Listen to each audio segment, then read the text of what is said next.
పెళ్లి కొడుకు మహాశైలకు విజ్ఞప్తి చేస్తున్నాను. ఒరే, మీరు పెళ్లిలో దండలు మార్చినంత ఈజీగా మీరు అమ్మాయిలను మార్చేస్తున్నారు, మళ్ళీ పెళ్ళిళ్ళు చేసుకుంటున్నారు. అదే నాకు బాధగా ఉందిరా. మీరు ఫస్ట్ నైట్లోనే మీరేం చేస్తున్నారో తెలుసా? గ్యాస్ సిలిండర్లను పేల్చేసి పెళ్లి కూతుళ్లను చంపుతున్నారు కదరా, చంపుతున్నారు. మీరు అలా చేయకండిరా. డబ్బులు సంపాదించాలి అంటే అది కాదు మార్గం, కష్టపడి సంపాదించండి.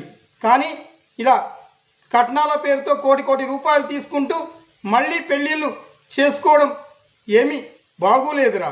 మీరు కష్టపడి సంపాదించండి, లేదంటే స్కూటర్ యాక్సిడెంట్లోనో, బైక్ యాక్సిడెంట్లోనో, కార్ యాక్సిడెంట్లో చచ్చిపోతారు నా కొడుకులారా. జాగ్రత్తగా ఉండండి.